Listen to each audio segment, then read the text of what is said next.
And of course, it came in the form of Facebook, where most everyday wisdom comes from these days. And it put me in mind of something that I share with my coaching and counseling clients all the time. And the message was, do something today that your future self will thank you for. And it's such a great opportunity to think about what I think is most important in terms of framing your plans, and that is to begin with the end in mind. How is it that you want to feel when whatever the project is that you're working on is done? Or when you get to the place in your relationship where you feel like things are really working? What are the feelings and sensations that you want to be able to say are in place, contrary to where they may be right now?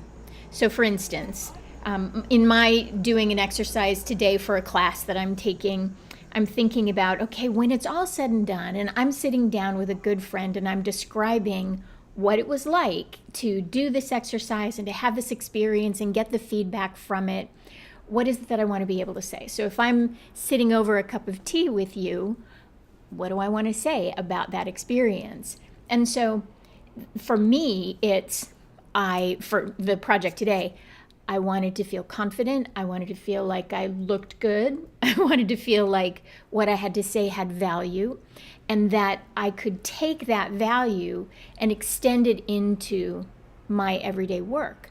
Because pretty much everything I do in my life is for the purpose of making my work better and having a greater impact on my clients. So that reminded me that on my website, I have a free little giveaway, which is an exercise called Future Search.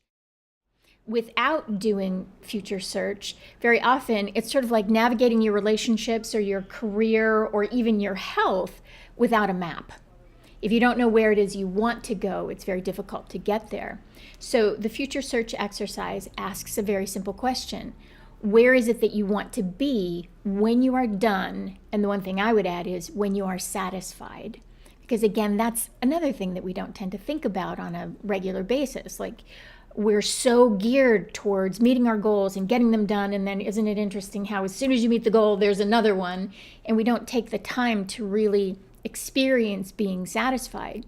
I think that that's one of the primary reasons we get so burnt out, both in our work lives, in our relationships, and frankly, in every other way that we are trying to make ourselves better. So I want to offer today a link straight to the handout. You can go to my website, put in your email address, it'll come straight down into your inbox. And if as you're going through that exercise, you think to yourself, I don't actually know how I want to feel about this, please don't think there's anything wrong with you. That is so normal. As a matter of fact, I would say 98% of people who start using the Future Search exercise have the same problem. And that's because we're not trained to know what we want. And that's my specialty. I can sit with you, listen deeply to what you say about yourself and about your life, and help you to come to some conclusions about what you'd like both of those things to look like.